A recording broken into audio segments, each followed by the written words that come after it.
Hello students, welcome back to my channel math tutor. আশা করি তোমরা সকলে ভালো আছো। আজকে এই ভিডিওর মাধ্যমে আমি তোমাদেরকে পড়াবো ক্লাস 6-এর গণিত বইয়ের প্রশ্নপত্র, রায় অ্যান্ড মার্টিনের প্রশ্নবিচিত্রা এবং তোমাদের 2 নম্বর যে রয়েছে আলিপুরদুয়ার হাই স্কুলের একটা প্রশ্নপত্র, সেই প্রশ্নপত্র তোমাদেরকে আমি করাবো। তোমরা অবশ্যই পুরো ভিডিও দেখো, ভিডিও ভালো লাগলে অবশ্যই লাইক দিও। দেখো একের দাগের কি বলছে, বলছে যে কোনো 10টি প্রশ্নের নির্দেশ মতো উত্তর দাও। যে কোনো 10টি প্রশ্নের নির্দেশ মতো উত্তর দাও। 5 এবং 7 পরস্পর মৌলিক সংখ্যা দুটির গসাগু এবং লসাগু যথাক্রমে কি হবে? এখানে 4টে অপশন দেওয়া রয়েছে। তাহলে 5 এবং 7 পরস্পর মৌলিক সংখ্যা দুটির গসাগু এবং লসাগু। তাহলে 5 ও 7 তো পরস্পর মৌলিক সংখ্যা, এটা আমরা জানি। তাহলে দুটো মৌলিক সংখ্যার গসাগু কি হয়? সবসময় 1 হয়, আর লসাগু হয় সংখ্যা দুটোর গুণফল, অর্থাৎ 5 7 35। তাহলে গসাগু হবে 1 আর লসাগু হবে 5 7 35। তাহলে অপশন হয়ে যাবে দেখো 1 এবং 35, অর্থাৎ সি এর অপশনটা। এরপরে দেখো 6 5 2 1 সংখ্যাটির সব থেকে কাছে 100 গুণিতকে পূর্ণ সংখ্যাটি হবে। 6 5 2 1, দেখো একের দাগের 2-এরটা 6 5 2 1, 100 গুণিতকে প্রকাশ করতে গেলে আমায় কি করতে হয়? একক দশক, দশকের ঘরের অঙ্কটা দেখতে হয়। তো দশকের ঘরের অঙ্কটা কত রয়েছে? 2 রয়েছে, মানে 5-এর কম রয়েছে। তাহলে কিন্তু আমার শতকের ঘরের সংখ্যার কোনো চেঞ্জ হবে না। তাহলে এখানে হাজারের ঘরে 6 আছে, শতকের ঘরে 5 রয়েছে, এটাই থেকে যাবে। আর এই দুটো কিন্তু শূন্য হয়ে যাবে, অর্থাৎ 6500। তো এখানে আমার অপশন হচ্ছে ডি এর অপশনটা। এরপরে প্রকৃত ভগ্নাংশ। আমরা জানি প্রকৃত ভগ্নাংশের লবটা হচ্ছে ছোট এবং হরটা বড় হয়। তাহলে এখানে 2 পূর্ণ 1-এর 2, মানে এটা হচ্ছে মিশ্র ভগ্নাংশ। 4টা কি? 4টা হচ্ছে অপ্রকৃত ভগ্নাংশ। 4-এর 3 হচ্ছে, এটাও অপ্রকৃত ভগ্নাংশ। কিন্তু প্রকৃত ভগ্নাংশ তাহলে কোনটা হয়ে যাবে? 3/4। এবার 4-এরটা 5 2 8 7 3 2 1 সংখ্যাটি দুটি 2-এর স্থানীয় মানের গুণফল। তাহলে দেখো 4-এর অঙ্কটা কি আছে? এখানে দেখো দুটো 2 দেখতে পাচ্ছি। 4-এর দাগের অঙ্কটা এই একটা 2 দেখতে পাচ্ছি, এই একটা 2 দেখতে পাচ্ছি। তো এই 2-এর স্থানীয় মান হবে 2-এর পিঠে 1 2 3 4 5টা শূন্য, 2 3 4 5। আর এই 2-এর ক্ষেত্রে দেখো 2-এর পিঠে কটা শূন্য হবে? একটা শূন্য হবে। এবার এদেরকে গুণ করলে দেখো 2 2 4 হবে, আর 1 2 3 4 5 6, 6টা শূন্য, 1 2 3 4 5 6, 2 4 6, 6টা শূন্য। ঠিক আছে, তাহলে তোমাদের এই অপশনটা হয়ে যাবে কিন্তু এই ডি এর অপশনটা। ঠিক আছে, যেটা এক্সি, এটা হচ্ছে V, X C I plus X V plus double X V এর মান কত? তাহলে এর মান বার করতে গেলে দেখো এক্স সি আইটা কত? এক্সি মানে হচ্ছে 90, 90 আর 1 91, এটা হলো। আচ্ছা, এক্স মানে 10 আর ভি মানে 5, তাহলে 15 হলো। আর এটা কত হচ্ছে? 10 10 20 আর 5 25। তাহলে এটাকে আমি যোগ করি, 5 আর 5 10 আর 1 11, 1 হাতে 1 2 রেখে 3 আর 1 4, 9 10 11 12 13, 131। 131টাকে লিখতে গেলে দেখো 100 হচ্ছে সি, 3টে এক্স মানে হচ্ছে 30 আর 1 সি ট্রিপল এক্স আই, অর্থাৎ এই বি এর অপশনটা হয়ে যাচ্ছে। এরপরে শূন্যস্থান পূরণ করতে বলেছে এক্সএল আই এক্স কত হবে? এক্সএল মানে হচ্ছে 40 আর আই এক্স মানে 9, তার মানে এটা হয়ে গেল 49। শূন্যস্থান পূরণ করতে বলেছে, তো সংখ্যা দুটির লসাগু গুণিত গসাগু সমান কি হয়ে যাবে? সংখ্যা দুটির গুণফল, সংখ্যা দুটির গুণফল। এবার বলছে সত্য ও মিথ্যা লেখো। একই পরিমাণের দুটি শরবতের গ্লাসে চিনি রয়েছে যথাক্রমে 1/5 অংশ এবং 2/7 অংশ। তাই প্রথম গ্লাসের শরবত বেশি মিষ্টি বা স্বাদের হবে। তাহলে এই 1/5 আমার কত অঙ্ক? এটা 8-এরটা কত আছে? একটাতে আছে 1/5 অংশ, একটাতে আছে 2/7 অংশ। ঠিক আছে, তাহলে দেখো এইখানে 5 আছে, এখানে 7 আছে। তাহলে 1/5 আর 2/7, আমি এটাকে একই হর বিশিষ্ট করব। 5 আর 7-এর লসাগু কত হবে? 35 হলো। তাহলে 1/5, 5 7 35, তাহলে উপরে 7 দিয়ে গুণ হলো, 7 1 7। আর এটা দেখো 7 2 এর 7 হলো, এটা 5 দিয়ে গুণ করলে এটাকেও 5 দিয়ে গুণ করবো, তাহলে 10, 5 7 35। তাহলে এবার দেখো দুটোরই নিচে 35 রয়েছে, কিন্তু 10 এটা বেশি, এটা 7টা কম। তার মানে চিনির পরিমাণ কোনটাতে বেশি? এই দ্বিতীয়টায় চিনির পরিমাণ বেশি। তার মানে অর্থাৎ তোমার কি বলবো, চিনির পরিমাণ যেটাতে বেশি রয়েছে সেটাই মিষ্টি হবে, তাহলে দ্বিতীয় গ্লাস বেশি মিষ্টি, কিন্তু এখানে দিয়েছে প্রথম গ্লাসের শরবত বেশি মিষ্টি, তাহলে এটা কি হয়ে যাবে? মিথ্যা। এই হলো। তারপরেরটাও বলেছে সত্য এবং মিথ্যা লেখো। 2x প্লাস 3y সংখ্যামালাটিতে x এবং y চলরাশি, 2 এবং 3 ধ্রুবক পদ। ঠিক আছে, সত্য। p একটি চল সংখ্যা, p এর 10 গুণের সঙ্গে 7-এর সমষ্টি। p এর 10 গুণ মানে 10p, তার সঙ্গে 7-এর যোগফল মানে 10p প্লাস 7, 10p প্লাস 7, এইটা বি এর অপশনটা। প্রদত্ত সংখ্যামালাটিকে কথায় লিখতে বলেছে, p/3 - 4, এইটাকে বলা হয় p এর 1/3। p এর 1/3 অপেক্ষা 4 কম, বা p এর 1/3 থেকে 4 বিয়োগ, এটাও লিখতে পারো। এখানে আমি লিখে দিচ্ছি, দেখো p এর 1/3 থেকে 4 কম, p এর 1/3 থেকে 4 কম। এইবার শূন্যস্থান পূরণ করতে বলেছে। 172 ডিগ্রি কোণটি কি? 172 ডিগ্রি কোণটি হচ্ছে কি বলবো, সূক্ষ্মকোণ না স্থূলকোণ? তাহলে স্থূলকোণ হবে। তার কারণ হচ্ছে এটা হচ্ছে 90 ডিগ্রি থেকে বড় এবং 180 ডিগ্রি থেকে ছোট, তাহলে এটাকে কি বলবো? স্থূলকোণ। তারপরটা বলছে সরলকোণ সমান কত? 2 গুণিত সমকোণ। কারণ সমকোণ মানে হচ্ছে 90 ডিগ্রি, তাহলে 2 গুণিত 90 ডিগ্রি, তাহলে ওটা হয়ে যাবে সরলকোণ, অর্থাৎ 180 ডিগ্রি। এবার সত্য বা মিথ্যা লিখতে বলেছে। 2 সেমি ব্যাসের বৃত্তটির ব্যাসার্ধ হবে 4 সেমি। 2 সেমি ব্যাসের বৃত্তটির ব্যাসার্ধ হবে 4 সেমি। ব্যাসের অর্ধেক সবসময় ব্যাসার্ধ হয়, তাহলে 1 সেমি হওয়ার কথা, তাহলে এটা কি হয়ে যাবে? মিথ্যা।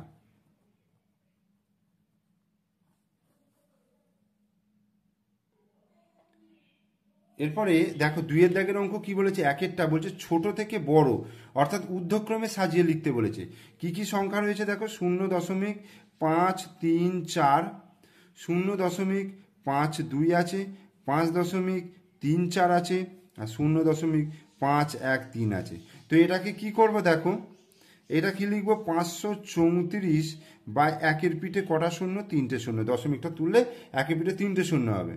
এটা 52 বাই 1-এর পিঠে 2টো শূন্য হলো। এইটা কত হবে? 534 বাই 1-এর পিঠে 2টো শূন্য হবে, আর 513 বাই 1-এর পিঠে 3টে শূন্য হবে। এইবার এখানে ম্যাক্সিমাম কোনটা রয়েছে? 3টে শূন্য নিচে, তাহলে এখানে 2টো শূন্য আছে, তাহলে এখানে একটা শূন্য, এখানে একটা শূন্য বাড়িয়ে দিলাম, এখানেও একটা শূন্য, এখানে একটা শূন্য বাড়িয়ে দিলাম, মানে উপর নিচে আমি সেম শূন্য বাড়াতে পারবো। এবার দেখো 1000-এর মধ্যে 534, 1000-এর মধ্যে 520, 1000-এর মধ্যে 5340, এটা 513, তাহলে সব থেকে ছোট কোনটা হচ্ছে? ছোট দেখো 513, অর্থাৎ 0.513 লেস দেন। এরপর কোনটা হচ্ছে? 520, অর্থাৎ 0.52, তারপর লেস দেন 0.534, লেস দেন 5.34, তাহলে ছোট থেকে বড় সাজানো আমার হয়ে গেল। এরপরে 2-এর দাগের অঙ্কটা কি বলছে, সম্পূর্ণ ভর্তি জলের ট্যাঙ্কটি জল খরচ হয়েছে যথাক্রমে 1/4 অংশ এবং 1/3 অংশ। তাহলে এখন ট্যাঙ্কে কত অংশ জল পড়ে আছে? তাহলে মোট জল খরচ হয়েছে, তাহলে মোট জল খরচ হয়েছে কত? 1/4 যুক্ত 1/3, তাহলে এত অংশ। তাহলে 4 আর 3 লসাগু কত? 12, তাহলে 4 3 12, 3 1 3 হয়ে গেল, 3 4 12, তাহলে 4 1 4, তাহলে কত হচ্ছে? 7/12 অংশ। এইবার আমি ধরি সম্পূর্ণ অংশ, সম্পূর্ণ 1 অংশ, ঠিক আছে। তাহলে ট্যাঙ্কে, অতএব এখন ট্যাঙ্কে জল পড়ে আছে, এখন ট্যাঙ্কে জল পড়ে আছে, এখন ট্যাঙ্কে জল পড়ে আছে, তাহলে কত? 1 বিয়োগ 7/12, তাহলে এবার 12 লসাগু করলে 12 1 12 হয়ে গেল, -7, তাহলে 5/12 এত অংশ। তাহলে এইটা অ্যান্সার হয়ে গেল, ঠিক আছে। এরপর বলছে দেখো, বলছে 6 এর সাথে 3 গুণের সাথে, এই যে 6 এর 7 এর 3 গুণের সাথে কত যোগ করলে যোগফল 2 পূর্ণ 6 এর 7 হবে, 2 পূর্ণ 6 এর 7 হবে, এইটা হবে। তাহলে এর 6 এর সাথে 3 গুণ মানে হচ্ছে এটা গুণ করব, দেখো 3 6 18 হয়ে গেল, 18/7। এবার বলছে এর সাথে কত যোগ করলে 2 পূর্ণ 6 এর 7 হবে, তাহলে 2 পূর্ণ 6 এর 7 থেকে 18/7 বিয়োগ করতে হবে, তাহলে 2 পূর্ণ 6 এর 7 বিয়োগ 18/7। এবার দেখো 7 দুগুণে 14 আর 6, 14 15 16 17 19 20, 20/7 মাইনাস 18/7, তাহলে লসাগু 7 হচ্ছে, তাহলে ওপরে দেখো 20 মাইনাস 18 অর্থাৎ 2/7। তাহলে এটাই অ্যান্সার হয়ে গেল। আমি উত্তরটা কি লিখবো, এখানে বলেছে যেটা যে 6 এর সাথে 6 এর সাথে 3 গুণের সঙ্গে, তাহলে উত্তরটা হচ্ছে এখানে 2/7, 2/7 যোগ করলে যোগফল 2 পূর্ণ 6 এর 7 হবে। এবার 4 অঙ্কটা বলছে যে রবির বর্তমান বয়স x বছর। এবার দেখো 4 অঙ্কটা কি বলেছে, বলছে রবির বর্তমান বয়স x বছর, 5 বছর আগে তার বয়স কত ছিল। তাহলে রবির বর্তমান বয়স যদি x বছর হয়, তাহলে 5 বছর আগে নিশ্চয়ই 5 বছর কম হবে, তাহলে 5 বছর আগে তার বয়স হবে কত, x মাইনাস 5। ঠিক আছে, এটা তোমরা লিখবে যে 5 বছর আগে তার বয়স হবে, x বয়স ছিল x মাইনাস 5 বছর, আর 10 বছর পরে তার বয়স কত হবে, এখন যা বয়স আছে তার থেকে 10 বছর বেশি হবে, তার মানে x প্লাস 10, তাহলে x প্লাস 10 বছর। ঠিক আছে, এবার 3 দাগের অঙ্কে চলে আসছি। দেখো এখানে 4টে প্রশ্নের উত্তর দিতে বলেছে এবং প্রত্যেকটা 3 নম্বর করে, মানে 3 4 12 নম্বর। এখানে কতগুলো রয়েছে, 6টা রয়েছে। এখান থেকে তোমরা 4টে প্রশ্নের উত্তর দেবে, কিন্তু আমি যেহেতু তোমাদেরকে করাচ্ছি তাই 6টা প্রশ্নেরই উত্তর তোমাদেরকে আমি দিয়ে দেবো। বলছে দুটি সংখ্যার গসাগু এবং লসাগু যথাক্রমে 8 এবং 280, একটি সংখ্যা 56 হলে অপর সংখ্যাটি কত। তাহলে অপর সংখ্যা বার করতে গেলে কি করতে হয়, লসাগুকে গসাগু দিয়ে গুণ করতে হয়, তাকে একটি সংখ্যা দিয়ে যদি ভাগ করি তাহলে অপর সংখ্যাটা আমি পেয়ে যাব। দেখো আমি অঙ্কটা করছি, তোমরা দেখো ভালো করে, খাতায় করছি। তাহলে এটা হচ্ছে 3 দাগের কত অঙ্ক, 3 দাগের হচ্ছে 1 অঙ্কটা। তাহলে অপর সংখ্যাটি হলো, অতএব অপর সংখ্যা তাহলে কি হবে, লসাগু গুণিত গসাগু, মানে সংখ্যা দুটির লসাগু গুণিত গসাগু আর বাই একটি সংখ্যা। ঠিক আছে, তাহলে লসাগু কত, লসাগু দিয়ে আছে দেখো তোমাদের বইটা লক্ষ্য করো, লসাগু দিয়ে আছে 280 আর গসাগু দিয়ে আছে দেখো 8, আর একটি সংখ্যা কত বলে দিয়েছে, 56। তাহলে 8 দিয়ে যদি এটাকে কাটাকুটি করি 7 8 56 হয়, আবার 7 দিয়ে যদি এটাকে কাটি 4 7 28 0, তার মানে অ্যান্সার হয়ে গেল কিন্তু 40, অপর সংখ্যাটা হয়ে গেল 40। এরপরে 2 অঙ্কটা বলছে একটি শহরের লোক সংখ্যা 2,98,72,600, এদের মধ্যে পুরুষ ও মহিলা মিলে মোট এতজন হলে শিশুদের সংখ্যা কত। তাহলে প্রথমে কি করব বলতো, এই যে 2,98,72,600, এটাকে আগে সংখ্যায় প্রকাশ করি। ঠিক আছে, 2 অঙ্কটা দেখো, আমি এটাকে একক, দশক, শতক, হাজার, অযুত, লক্ষ, নিযুত, কোটি। এবার বলেছে এখানে কত, 2 কোটি। তাহলে 2 কোটির জায়গায় 2 লিখলাম, 2,98,00,000 মানে 98, এইটা হলো 98 লক্ষ, 72,000 মানে 72 72,600 এতজন হচ্ছে মোট লোক সংখ্যা। তাহলে এটা হচ্ছে মোট লোক সংখ্যা। ঠিক আছে, এবার মহিলা আর পুরুষ মিলে কতজন আছে, 2,13,72,935। ঠিক আছে, এটা কি আছে, পুরুষ আর মহিলা, এটা হলো। এবার এটা থেকে যদি বিয়োগ করি তাহলে কিন্তু আমি শিশুর সংখ্যাটা পেয়ে যাব। তাহলে শিশুর সংখ্যা, এটাকে তোমরা বাঁদিকেও লিখতে পারো, অসুবিধা নেই।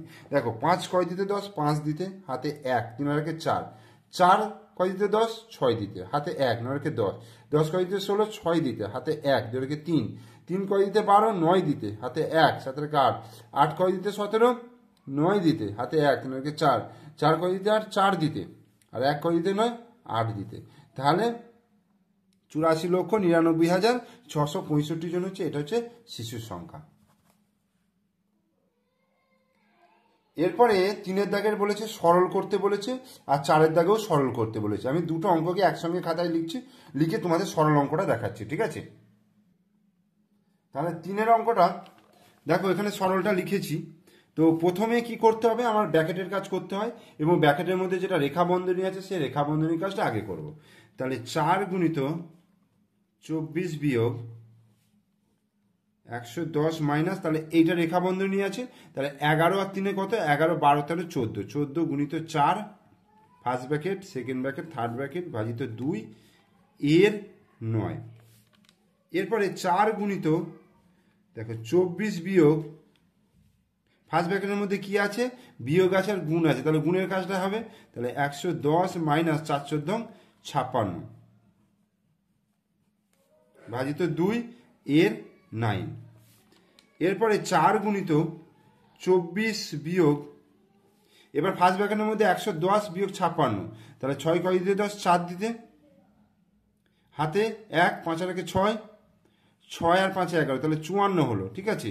এবার সেকেন্ড ব্র্যাকেটটা উঠে যাবে, সেকেন্ড ব্র্যাকেটের এখানে আমি আর কাজ কিছু দেখছি না।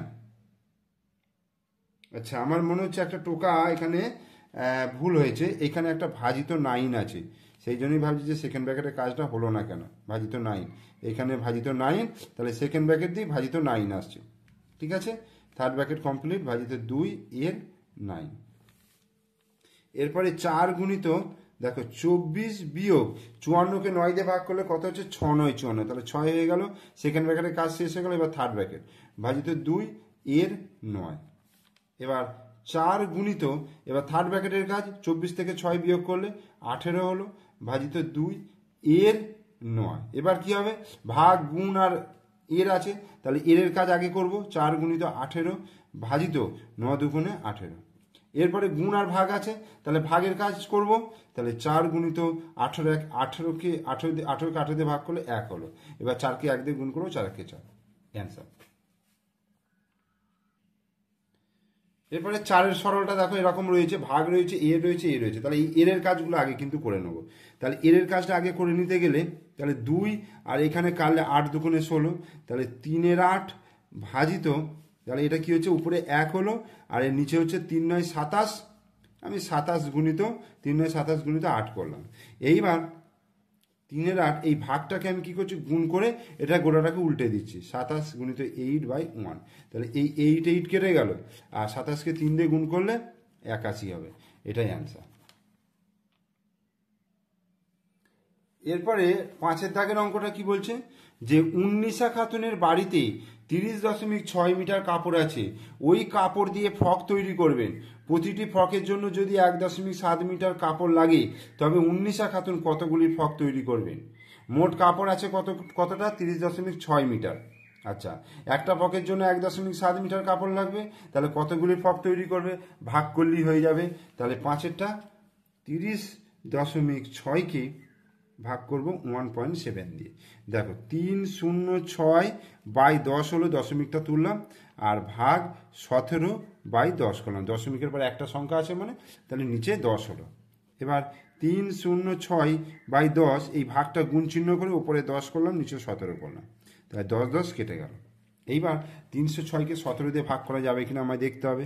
306কে 17 দিয়ে, 17 একে 17, 3 6 আর হচ্ছে 1, 134, 6 17 102, 7 17 119, 8 17 দেখো 136। তাহলে এটা কাটাকুটি করলে কত হচ্ছে, 18 হচ্ছে, তাহলে উত্তরটা হয়ে যাচ্ছে কিন্তু 18, অ্যান্সার। আর 6-এর অঙ্কটা দেখো, 500 জন ছাত্রের মিড ডে মিলের জন্য এক সপ্তাহে 175 কিগ্রা চাল লাগে। 75 কিগ্রা চাল খরচ হবার পর 400 জন ছাত্রের বাকি চালে কতদিন চলবে? 75 কিগ্রা চাল খরচ হয়ে গেছে। আচ্ছা, 175 কিগ্রা চাল এক সপ্তাহের জন্য মজুদ ছিল 500 জন ছাত্রের, তাহলে 400 জন ছাত্রের বাকি চালে কতদিন চলবে? তাহলে কি করব? আচ্ছা, ছাত্র সংখ্যা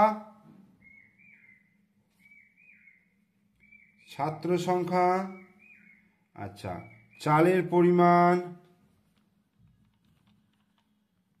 আর হচ্ছে দিন সংখ্যা। তাহলে 500 জন ছাত্রের